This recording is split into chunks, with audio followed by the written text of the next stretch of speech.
But like, You have a timer? Is somebody doing the time? You're going to do the time. You're doing the timer. No, but you're... No, We're all doing it. no, but you have the actual time for now. I'm asking if he's going to do the timing. Okay, and how much do we want to do them for? 5 minutes. 5 minutes, sure? Used to be, we shrank it down to 4. I don't know if you guys did it last year.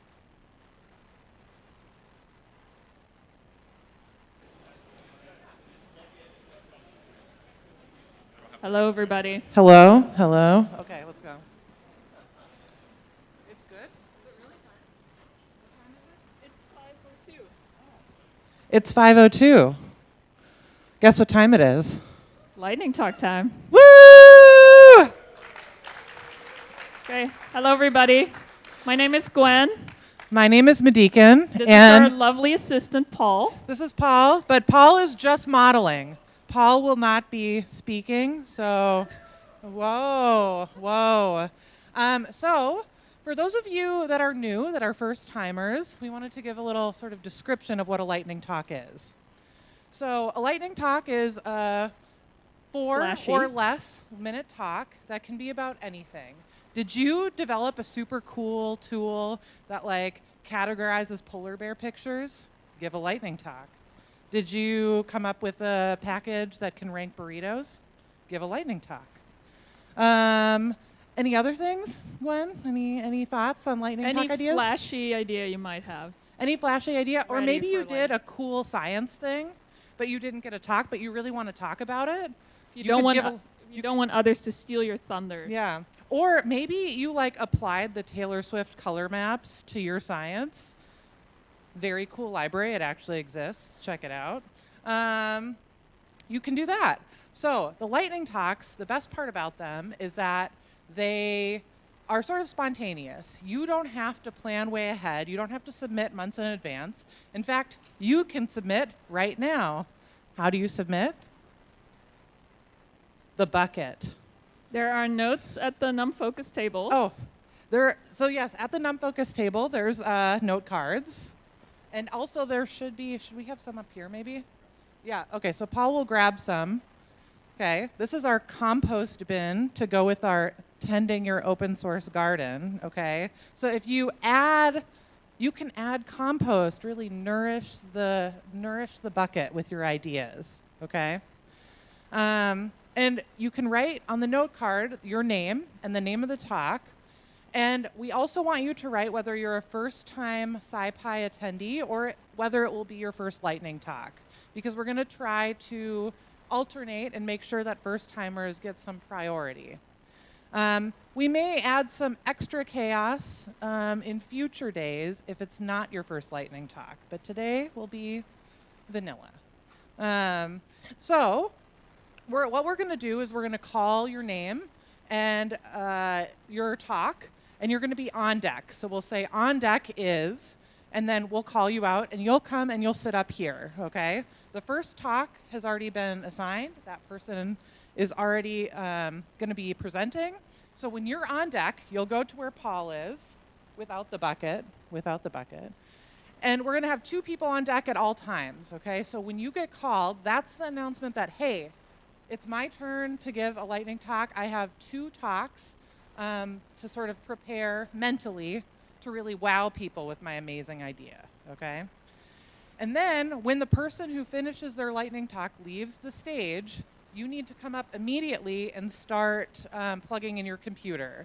If you have a Linux computer, I'm sorry in advance. And we will keep very strict to time. We really want as many people to be able to give lightning talks as possible. So Gwen and I will be sitting up here at the pun table. We have many people, pun masters, who will be giving really important commentary on your talks that may or may not involve puns. And we'll give you a signal when you're about 1 minute away from your time. And then when we start getting close to like 30 seconds, things are going to start happening. Okay, that's ominous, and I'm going to leave it. It's going to be ominous. So we're going to start. I'm going to call the first speaker up to get ready. But we're also and we're going to bring our on-deck people. Okay, you have to pick the. Okay, so EU Conference Food by Alex Hendorf. You are on deck. And the second person who's a first timer, high-level query optimization in Dask. Please come up and take a So seat. come sit here. So you just want to sit here. You're gonna go after the first speaker. Yep. Oh, good. That's what we want to hear.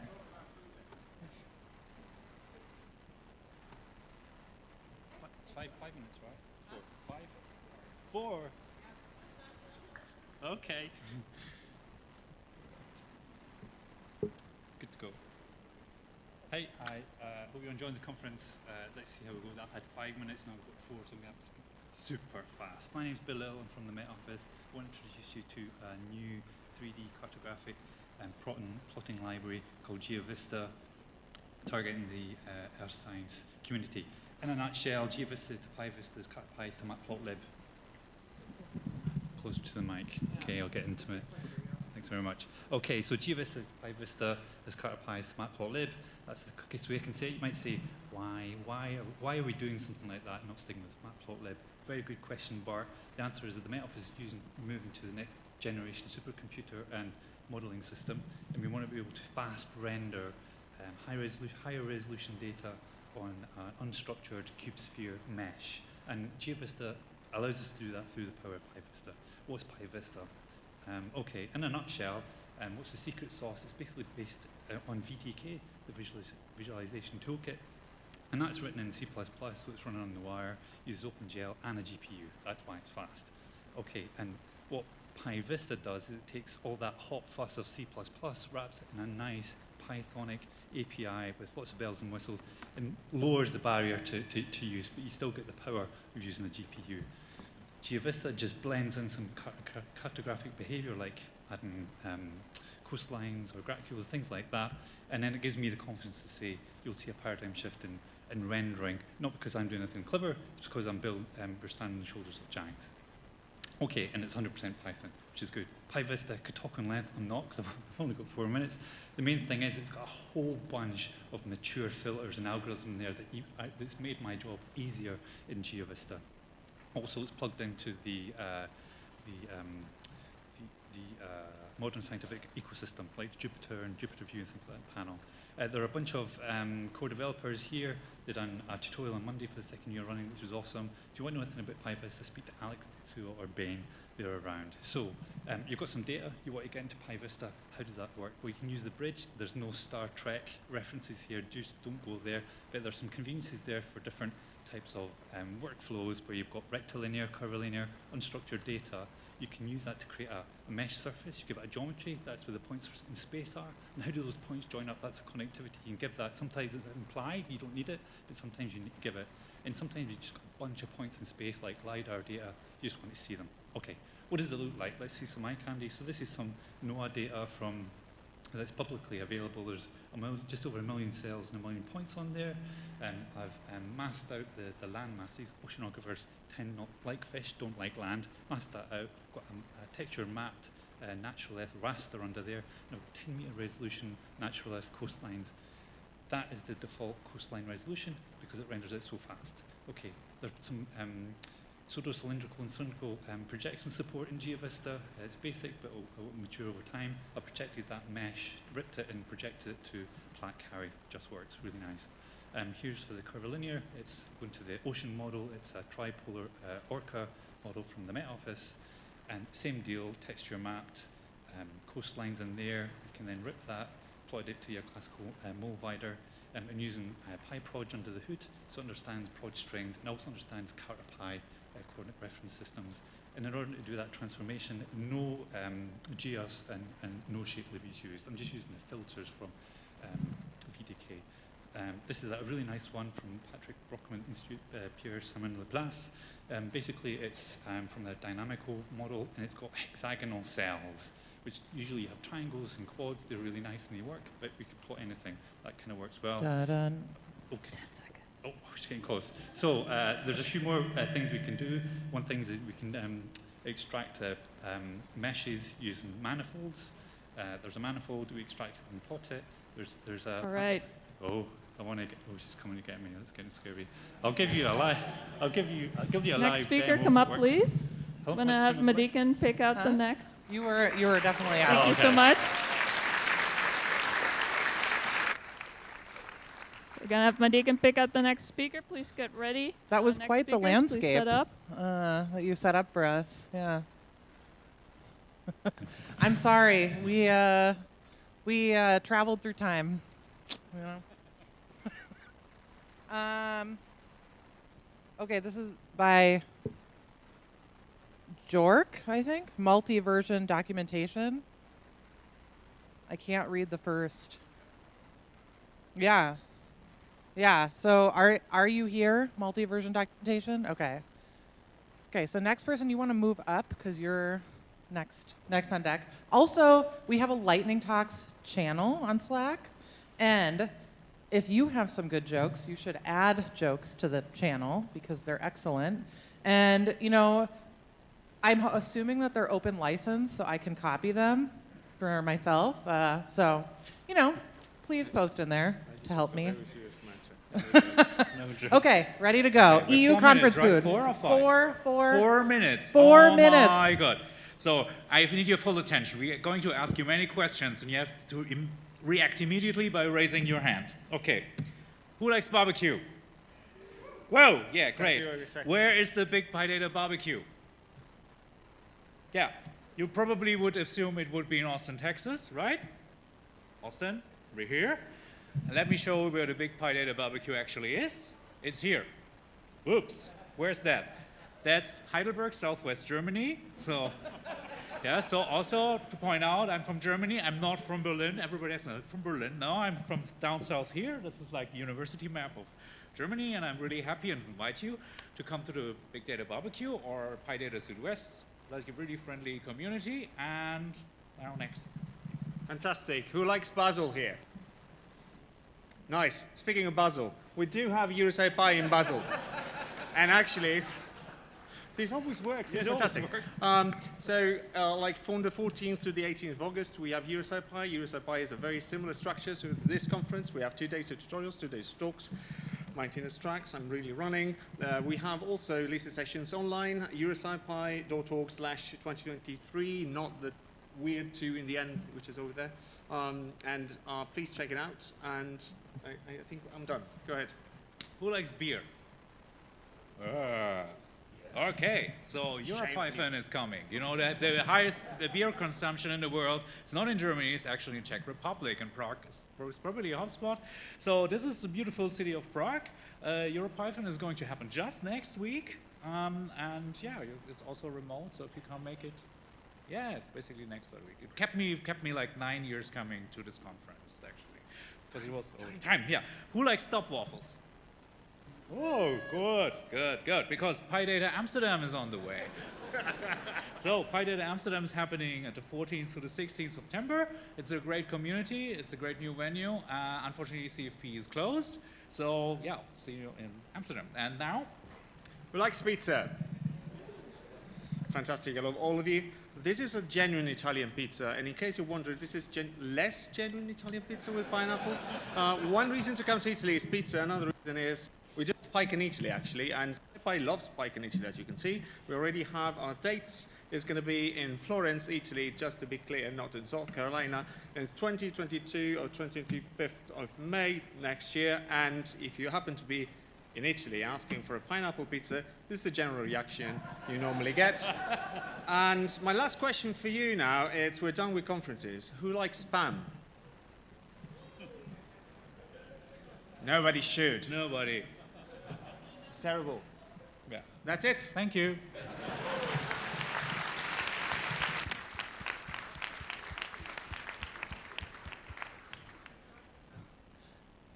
You had 45 seconds left. You could have talked about so much more food, so much more basil. Madigan, I wonder, do you think you'll be able to go to EuroPython in Prague? Or do you need to check your schedule? Oh.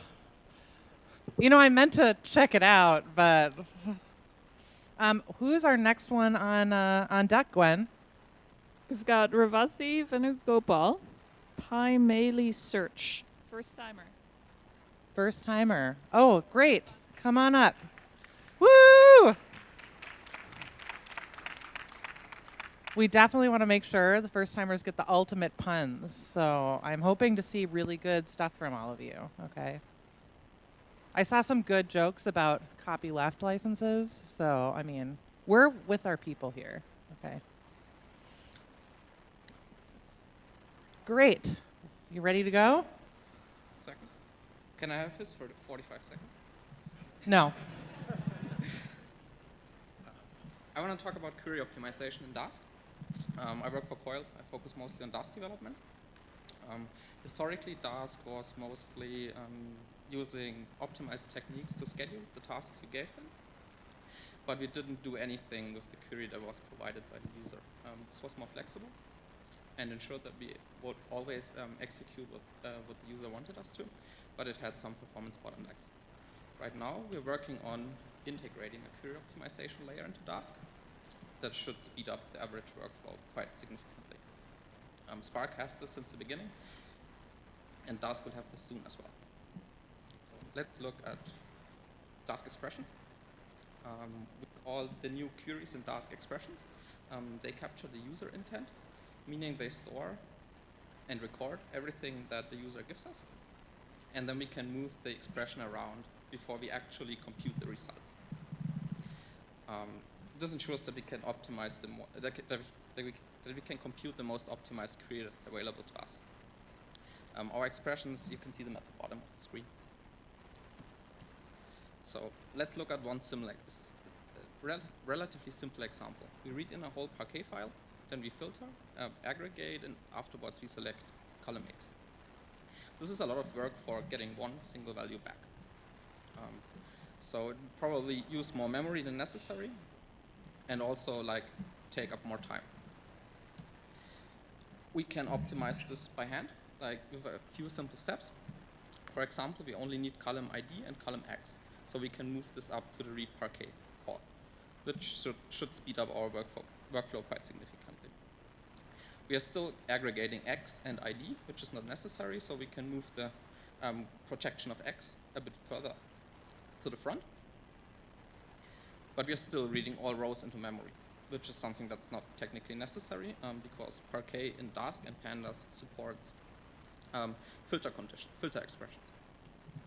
So we can move this up as well, which reduced our query quite significantly. This is relatively easy with that example that I showed, but if you have hundreds of columns, you don't want to write them up by hand. We don't want to have 200 columns here or 10 different filters. So this is where Dask expression comes in. You can write up the same query as we did before, and the optimize step that comes before we actually compute the values squashes this query down and optimizes it as far as possible so that we can execute exactly the same that what we've seen before. It's already released, and we did the first release actually 3 hours ago, but we are still very beta. So things might change or break without notice. But we've already seen promising performance improvements, especially when you repeatedly read from storage or so. We're already looking for users who are willing to test things that break, but it has been fun so far. And now, we still have some time left, we can look at a demo. I spun up a Dask cluster before. I promise they have the same number of workers. I'm not cheating here. The right side has the regular code, while the left side has the Dask expression. Let's run them, and then we can track the progress below. So we started the expression version a bit later, but it's quickly catching up, and it will finish significantly sooner than the initial call did. So that's it.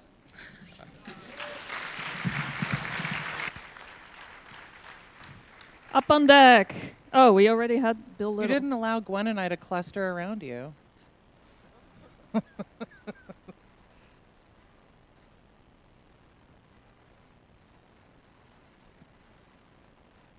All right, next on deck, Alisa Jerks, first-time speaker in S&D. Automating the calibration of 8 terabytes of data every day. Please take a seat. Thank you so much.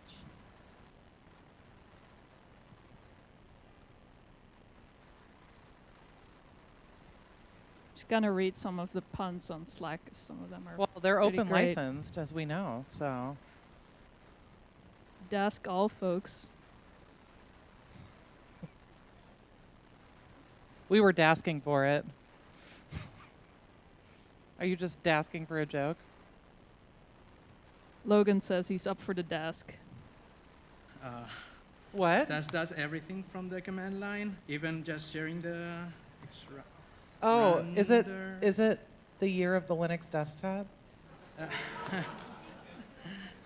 Render, and also I'm pretty nervous. So Madekin, do we showing want to up now? swap for a sec? I mean, Oh, I we think can. I think he's got it. Showing it. So one thing I just want to say for all speakers, sorry. please try to lean into the mic. It's a little hard to hear you if you're too far away. So just lean in a little bit. Okay, I got it. I tried to move it, but Yeah, it should be working all right. oh, actually we can move it. Never mind. Technology, Newtonian physics. huh? Is it working now? Can you see something? Yeah. Can we see something? Oh, we can. Yes. Okay. Yeah.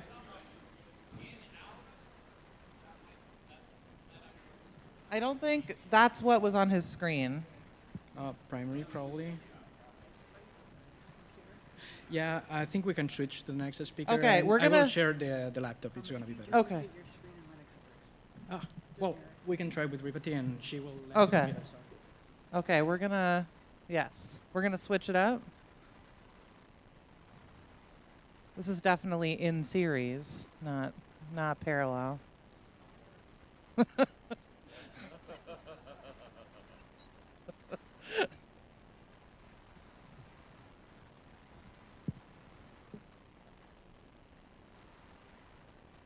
Hi everyone. I'm going to talk about PyMillisearch. It is a search engine. Millisearch is an open source library, and we are associating Millisearch with Python, and that is PyMillisearch. So it's very simple. I'm going to show you what we have on PyData's Phoenix theme, and like we are searching something called templates, and we have to press enter. It is going to take you some screen, and I really don't like this layout. And this, I'm going to show you what.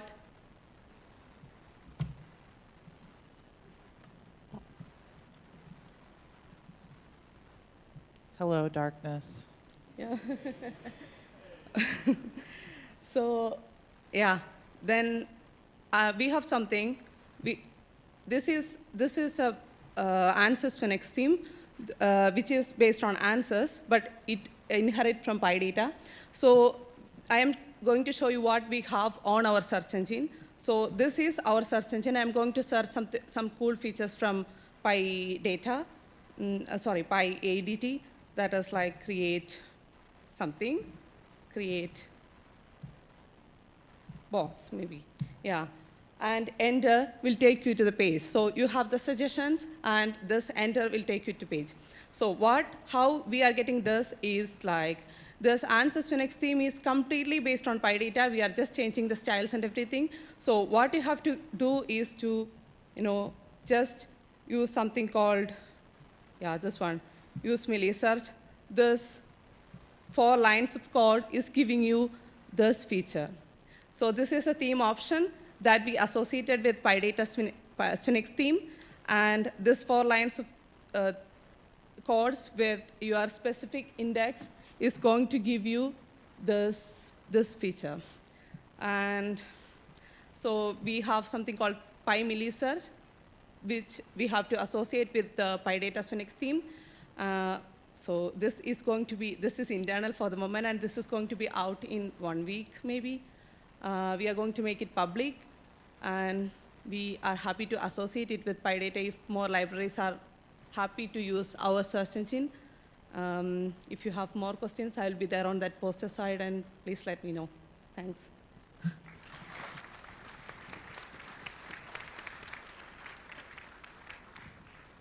What a great first lightning talk.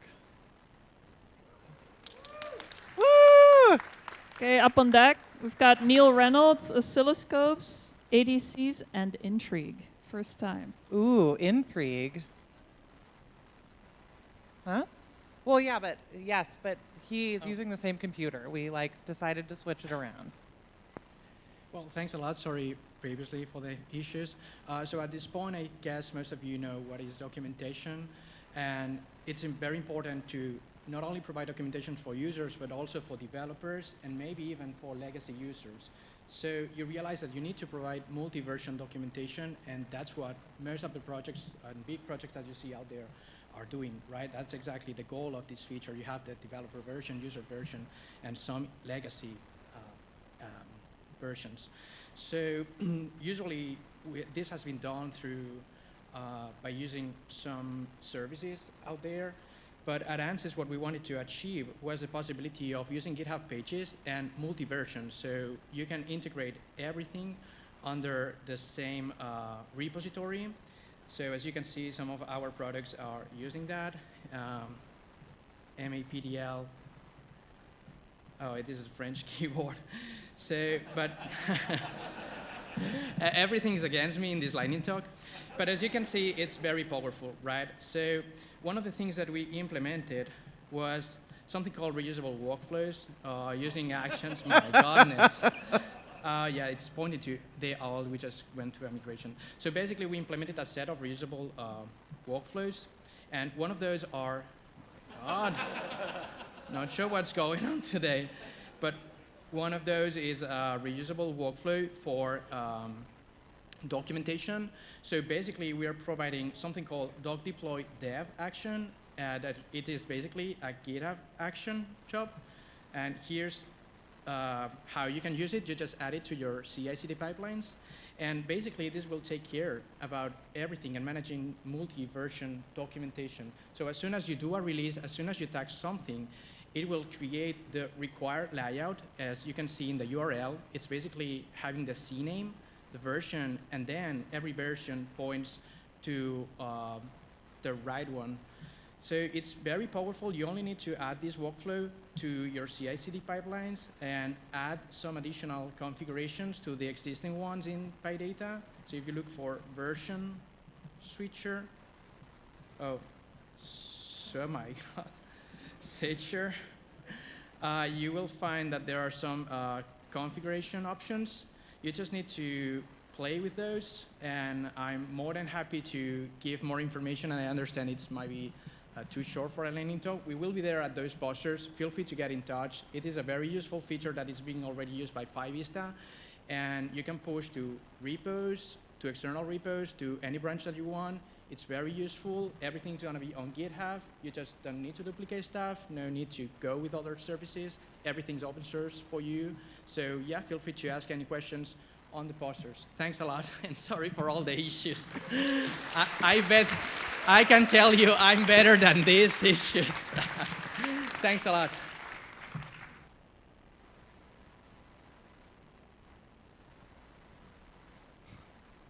Wow, I got to say, all those documentation tools are something I would definitely recommend. I would recommend to my bro, ANSYS.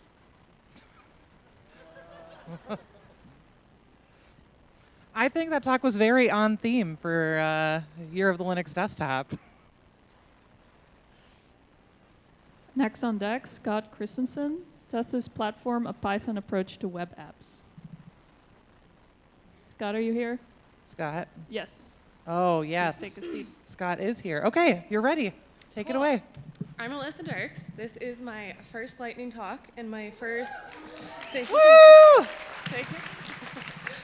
My first SciPy in person. Way better in person. So I work at the National Solar Observatory, and I'm going to talk to you guys about how we calibrate 8 terabytes of data every single day.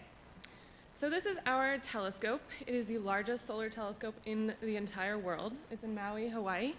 And we have to offload 8 terabytes of data every single day and store it at our data centers in Boulder, Colorado. The purpose of the data center is to ingest, calibrate, curate, and store the data from DKIST, and then distribute it to the public and to scientists. It's a fully open source project.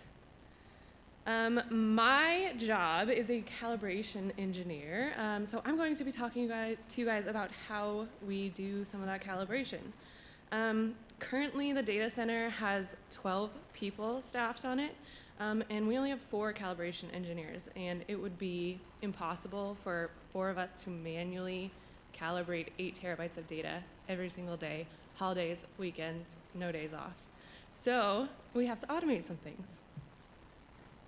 We use a software called Apache Airflow. I'm sure some of you guys have heard of it. Airflow because it was developed by Airbnb. It is a scheduler. It will schedule and run tasks for you.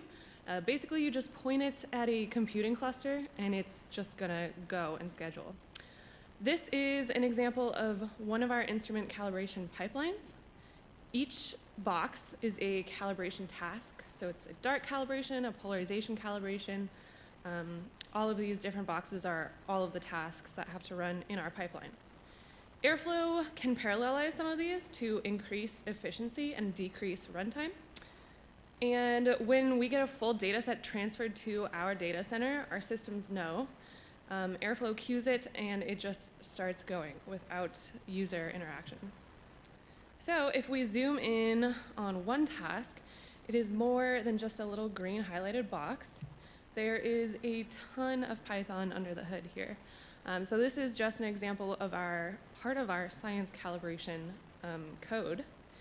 And when we first proposed this project to the NSF, we chose to break out of the norm. Typically, solar physics was all done in IDL or other languages. We chose to do Python because it is free.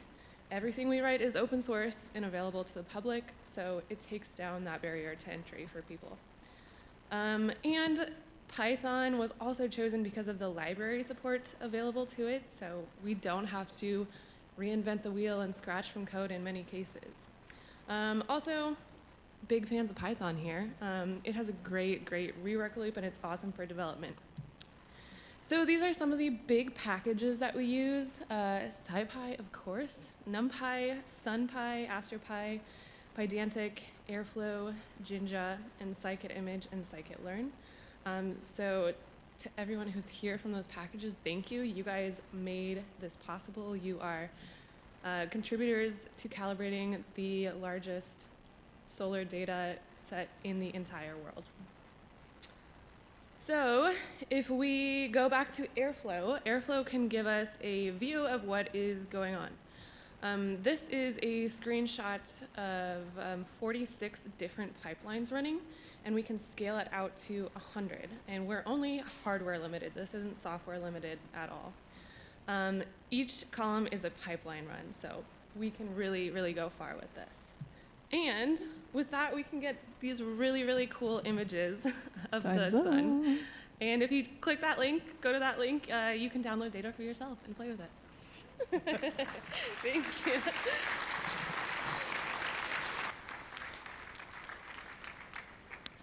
You really didn't photon that in. Yeah, feel the pain. Embrace it. The working title for Airflow was Bed and Terra Breakfast. What would staying at a telescope on Airbnb be like? Next, My project just got eclipsed. Samantha Wolko, can you please come up? What do people draw when they draw data? Please take a seat. Thank you. Okay, Neil, take it away. All right, hello, my name's Neil Reynolds. This is my first SciPy and first lighting talk. And Woo! I was inspired to give this talk after a tutorial that I took on Monday, the image processing tutorial, and to express a problem that I encountered in my work. And so basically, what is an oscilloscope? An oscilloscope is a box that lets you visualize signals. They could be transient, they could be cyclic, they could be telecom signals that you care about maybe in your daily life. Who knows? Doesn't matter. It let you see signals. So how does this happen? So before, it used to literally just take the signal, you'd amplify it, and you'd use it to move an electron beam around and shoot it onto a phosphor. Bam, you got a signal. Problem is, you can't really do much with that. In order to get the data off, you have to take a photo of the phosphor. But then, Walter LaCroix in 1985, he was like, whoa, we taught the sand to think. And now we can digitize the data and offload it and do things to it. but there's a price. The analog to digital converters, they have some resolution, maybe they're 8 bits, so you only get like 256 levels. Doesn't matter, we'll talk about that later. So let me tell you a story. I'm not gonna use a signal because maybe you don't stare at eye diagrams all day. So instead, it's gonna be a GIF that I learned how to manipulate on Monday. So say you have some animation you're trying to display, and if it's an analog scope, you really can't see the animation because you gotta take pictures of the phosphor. So you can only see like maybe frames. And it's slow. So you think, the image is blurry, but maybe there's something going on right here. So it'd be cool if we could maybe get more frames. So go to a digital oscilloscope, 1985. It's cool, but now things are discrete. So we only have 256 levels, so maybe the data is going to look pixelated, but at least we can see it. Something is going on there. And so now, all right, what do we do? How do we get better? Well, if we can't make the ADCs better, what we could do is maybe interleave them. So this is not a simple thing to do, but if you just kind of offset them in time, now they're sampling slightly different things. And if you stitch them together, then, oh, cool, now you can get like a nice smooth animation. So definitely something is going on there. Great. So how could we do better? Well, we taught the sand to think better. And now maybe we get 12 bits. This is actually really hard, but with enough advances in semiconductor technology, we get there. So now instead of 8 bits with 256 levels, we get 4096, so 12 bits. Wow, look at that. That is cool. Still kind of slow, though. Can we do better? Well, why not play the same trick? So, all right, we do it. And you go online, you're like, all right, I'm going to buy an oscilloscope that has like really high sampling rate and 12-bit ADCs, and I'm going to request a demo. What happens? Bam, you get this. That is not 12 bits. And so what went wrong? Well, it turns out that it's too many. So we got so good at making ADCs that we stopped asking about the memory bus. And so it is the case that it's actually, to write 12 bits at some ridiculous sample rate to memory is really, really hard. And so the way to kind of get around this is you can either get full sample rate or you can get full bits, but you can't get both at the same time. And so this is a consequence of the image analysis and visualization in Python with Scikit Image Bari and Friends tutorial. Thank you for your time.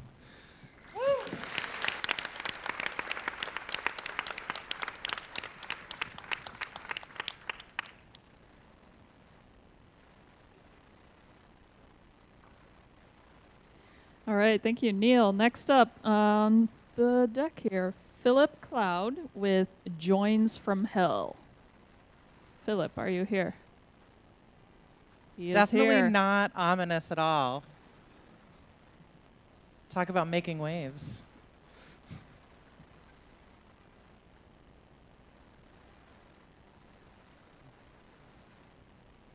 Sorry, I just ran out of memory.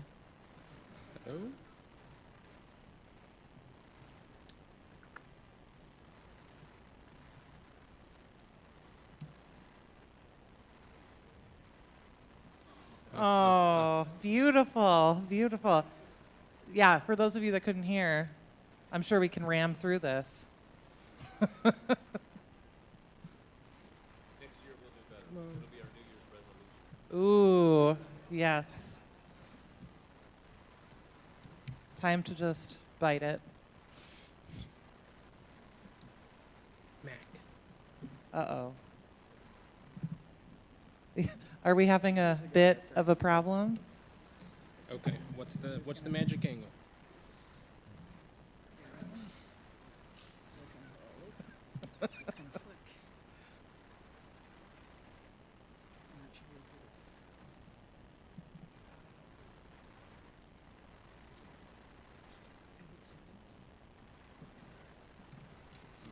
I'm biting my nails in anticipation.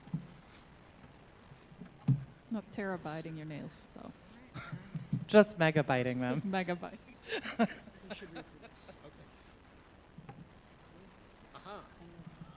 Oh, whoa, excellent. Just need the right dome. All right, I'm Scott Christensen. I'm going to talk about Tethys Platform. So what is Tethys Platform? It is a web-based platform that is designed to be a hub for a bunch of different apps. And apps just get installed into the portal like plugins. And so you can create this portal where you've got a set of tools that are all geared to some interest. And so we've got this being used by academia, industry, and several government agencies. Just creating these portals that produce these web-based tools to allow scientists and engineers to get access to workflows in a web-based form. So why did we create it? This was funded as an NSF grant several years ago, and as engineers, we were tasked with creating web-based apps, and we were not web developers, we were engineers, and we wanted to create web-based apps that would support hydrology. And so we started looking at the technologies we would need and quickly got overwhelmed. And so in order to make this easier to reproduce and allow others to kind of follow in this path and develop these apps simply as non-web developers, we created Tethys platform, where we kind of bundle all these technologies together, create a unified API that's able to access them and ensure that they all work well in the same environment. So to get started with Tethys, it's pretty simple these days. You just Mamba install Tethys platform. Unfortunately, this is not quite accurate currently because Conda Forge is refusing to upload our releases for some reason. So if anybody from Conda Forge is out there and would like to help me figure out why, I would love that. But in the meantime, you can get it from our channel, Tethys platform. So if you run those commands, you will get this kind of generic boilerplate portal to start from.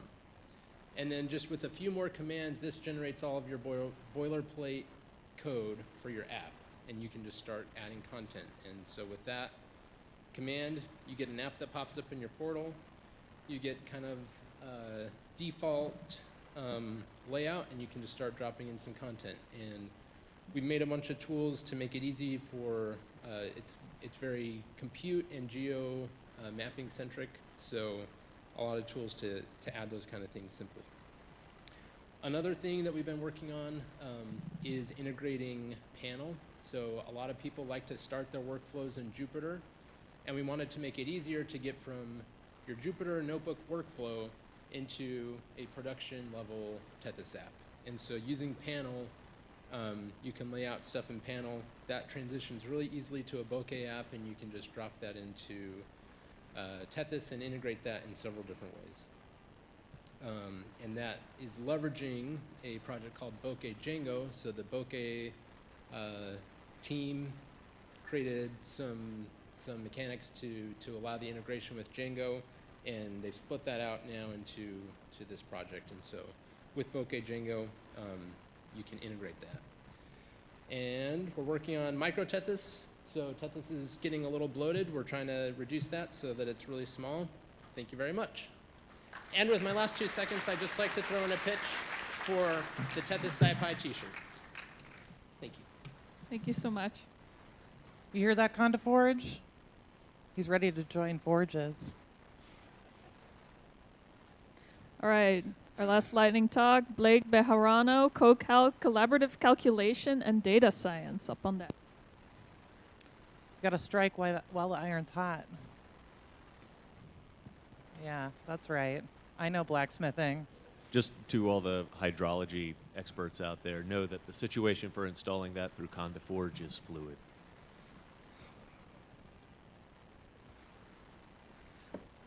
Okay, Sam, take it away. Hi, Thanks, everyone.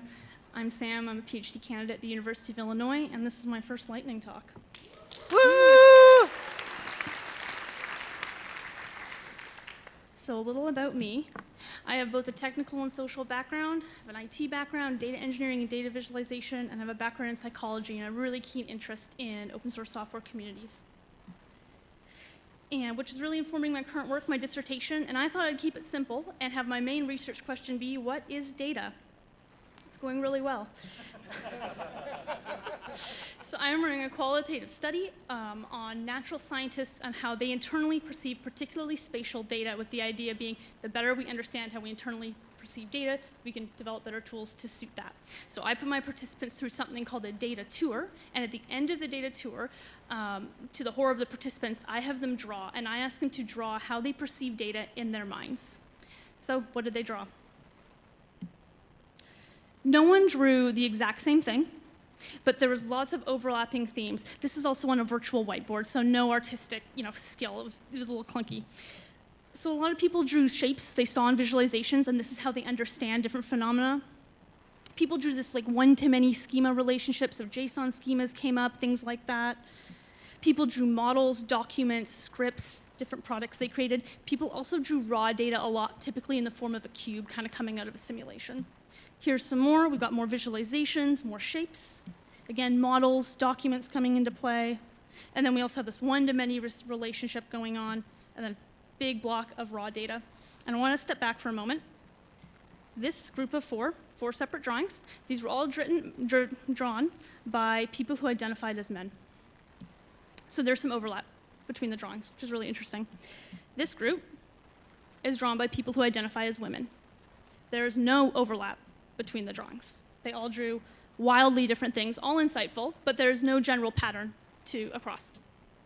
This got me thinking about gender differences in software and data and infrastructure. So I looked at what else could be drawn along the gender line, and the other thing that came up that was sharply divided across gender were incentives and motivations to participate in open source software.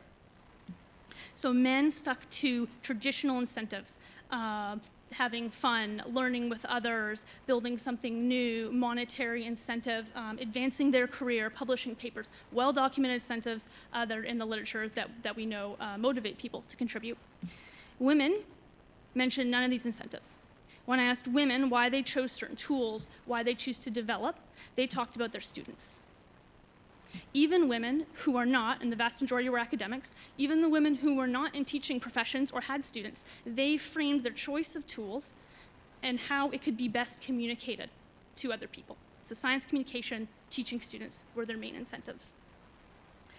And I think this is quite fascinating and drives home just how deep gender socialization goes, that in the privacy of your own mind as you picture data, there are women who picture it in the lens for someone else, even in their own mind. And why does this matter as someone who's a developer? Well, this is also how people make choices, right? When I ask these women, oh, well, what do you incorporate into your classes? What tools do you choose? They choose what's accessible to their students. They choose robust, well-documented tools that the students can learn quickly and have a low learning curve, and that is what gets taught. So I set out to understand mental models for software development, but I really learned about what motivates people, the people behind the software. And everyone, men or women, describe software in terms of human impact. Thank you, big thank you to my committee, particularly Matt Turk.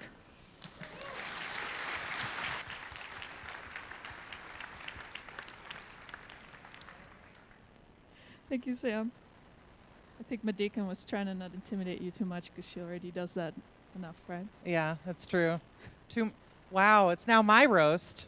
First con to forage, now me. I guess that's what I get.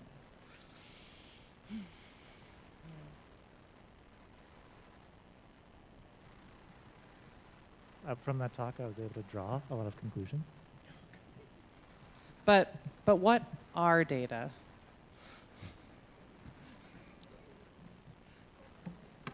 Huh? Yeah, that was the point.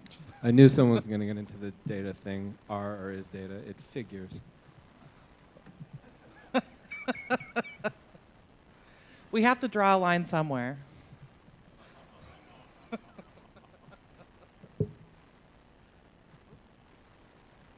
Okay. Perfect timing.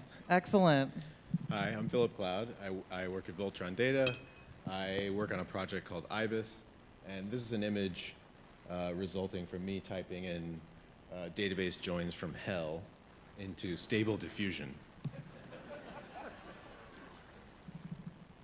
Make it a little bit bigger, maybe. So just to make it totally clear how alpha everything is here. Let's show a couple things. We're going to open up a DuckDB thing. We're going to read in some data. It's going to execute with DuckDB. We're going to fire up a Postgres database. We're going to pull out some data from there. Let's take a look at it. That's the DuckDB data. That's the Postgres data. Kind of looks the same. And we can just join those things together. If I could type.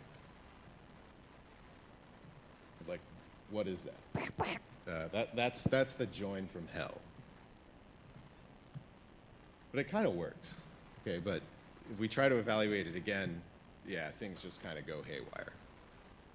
And that's joins from hell.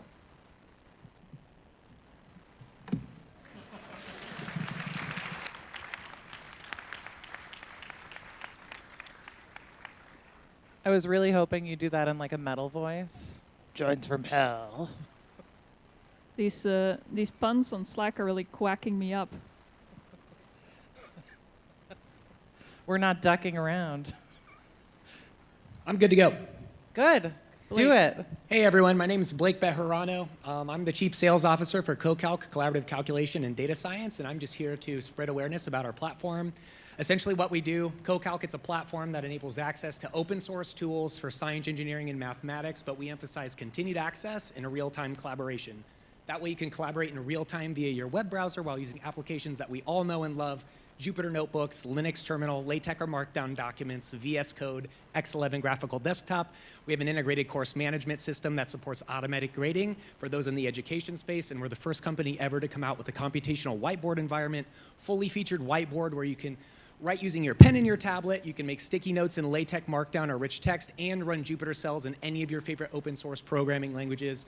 We effectively eliminate the installation and package maintenance issues that are often associated with open source softwares. You can use Python, R, Julia, Octave, C++, JavaScript, Root, Fortran, of course, Sage Math, and even custom kernel environments inside of CoCalc. And the best part is you can use our platform absolutely 100% free online. If you go to cocalc.com and you sign up using your email, you'll be using shared resources via our Google Cloud Cluster. How does that make you a company? If you purchase a license, you have fully configurable dedicated resources: RAM, CPU, disk space, idle timeout. We offer dedicated disks and virtual machines. We're working on pay-by-the-second GPUs. We are fully integrated with GitHub, so you can push, pull, and commit from your favorite repositories. We've recently integrated GPT-4 into our platform, so you can actively use it while using Jupyter Notebooks. And the last thing that I want to mention is that we have 50,000 active users a month. We're used at large-scale institutes like University of California, Los Angeles, University of College London, interdepartmental and interinstitutional research groups. But not only that, we also have some product development teams that are using CoCalc as an interface to their Spark cluster for distributed computing to create some autonomous vehicles. And my personal favorite, we're really hoping to help shape the publication landscape. Cambridge University Press is hosting the Journal of Fluid Mechanics now, using our platform for interactive plots and 3D visualizations of fluid dynamics. Now you actually get the script that goes along with the paper. You can modify it in real time with your collaborators, run the full-scale simulation, and really abstract the value that you want out of the literature without reinventing the wheel every time I come across something that might be relevant to my research. Thank you very much, and if you see me around the conference, feel free to say hello.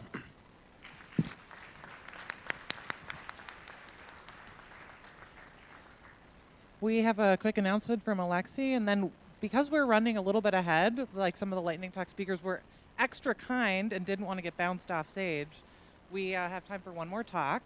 Cubed, bounded memory, distributed serverless array processing X-array. Please come up on deck. So you can get set up while Alexi gives this notice. Hi guys, very good to be here. My name is Alexei Krabarov. I'm a director of open source science at IBM Research, and also one of the founders of open source science at NumFOCUS. So just in case you haven't seen our booth, it's there. And so I have basically two very quick things. First is, open source science is a community effort at NumFOCUS. We support it as IBM, but we want others to support as well. And it's a community initiative. It consists of interest groups per discipline. Also, we work on the reproducibility. And we want to build a map of science. We want to map all of science onto all of open source, which is ever used or was used or will be used for it. Basically creating a science portal. So join us, talk to us about this. But most importantly, I want to invite you guys to the reception, which will be held tonight at Charles Beer Garden. This is the iconic local place where open source science was born. It was born last year in terrible heat, but the camaraderie, the cold beer kind of surpassed that. And so we will forever be returning to the birthplace. And so we're very happy to do this year. Please join us for drinks and food and friends.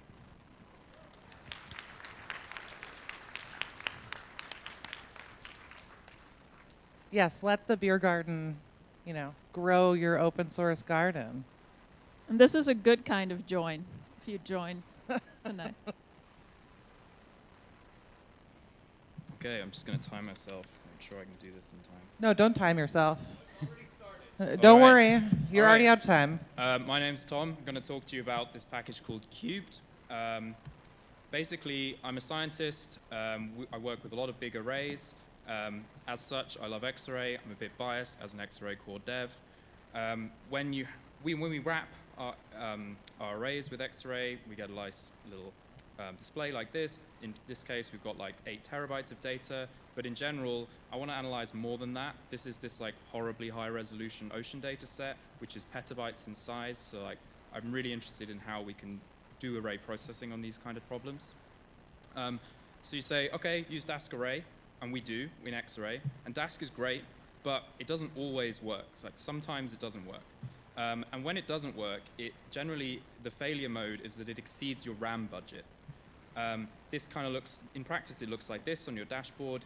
You end up with too much memory usage per worker, and so your poor worker ends up being killed. So the question is, can we do it differently? Can we guarantee distributed array execution respecting RAM constraints? It's an interesting question. So the answer to that is yes, at least for certain operations. So in the Pangeo community, we have this package called rechunker. We were so interested in the problem of rechunking arrays from one set of chunking to another set of chunking that we made a package specifically just to do that without exceeding a RAM budget, a given preset RAM budget. And the way that we do that is that we have an intermediate ZAR store. So we go from persistent storage to an intermediate persistent storage and then out again. And it's obviously slower, but it helps us to guarantee that the thing will actually complete. So this is interesting. So can we do this for all array operations? And it turns out you can. This clever guy, also called Tom, but not me, managed to generalize this idea to the whole of the array API standard in this package called Cubed.